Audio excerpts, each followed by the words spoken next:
Hey, don't just ask for a light. Give me a light. Ask them to bring out their best. Bud Light. Bud Light.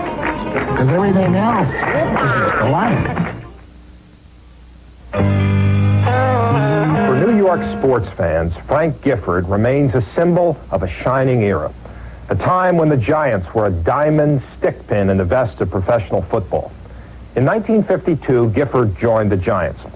He played for 12 seasons, and the team won 5 divisional titles and 1 world championship. Before he arrived in New York, however, he had never known a home for more than the 3 high school years he spent in Bakersfield, California. Gifford was the son of an oil rigger, and his family moved frequently, sometimes 15 times in a single year. And as a kid, Frank often slept on mattresses in the back of pickup trucks as his dad moved in search of newfound oil fields. In 1948, he enrolled at the University of Southern California on a football scholarship. And while in school, he appeared briefly in 2 motion pictures that might have been named for him, Saturday's Hero and The All-American Boy. In 1951, Hollywood handsome Frank Gifford was a bit player in movies. But as a tailback for the Southern Cal Trojans, he played the leading man and perfectly fit the role of All-American.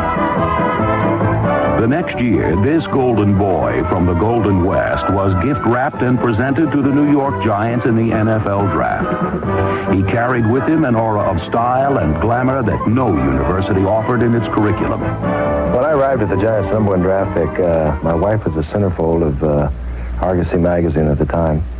I was the #1 draft pick. There was a lot of talk about my working in movies. I guess I was a good-looking guy. There wasn't any real resentment on the part of the players, I don't think initially. This handsome hero of girls' dreams and boys' ambitions became the most versatile running back of the 1950s. He could run, throw, and catch, and the option pass became the Giants' most effective weapon, averaging a touchdown every 4 attempts.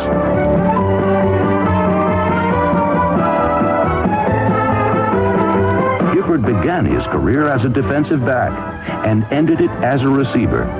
And although he made every move look effortless, no Giant player worked harder than number 16. Frank was the type that would stay out after practice, work on pass patterns, do some extra running, and I think his ambition to be as good as he could possibly be motivated him as far as getting maximum out of his abilities. His looks and gentlemanly ways were mistaken by some as softness. But Gifford was an intense competitor who hated to lose and usually managed to find a way to win.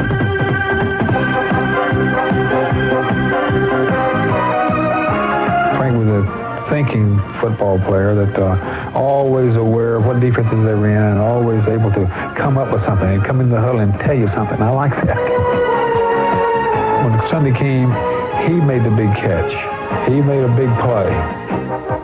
He might not catch but 2 balls a game, but one of them was one that he shouldn't have caught, and he did catch it. By the mid-50s, the Giants were the kings of pro football, and the prince of the city was Frank Gifford. A handsome man. I mean, here we are, the big old guys down in the mud. You know, we always look muddy. We always look grimy. We always look sweaty. And Frank always looked so good. I mean, I don't remember Frank ever having a muddy uniform.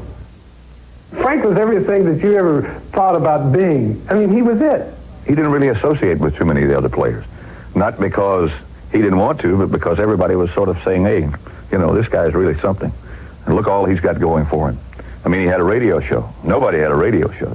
I'm Frank Gifford. I've been in the league for 10 years.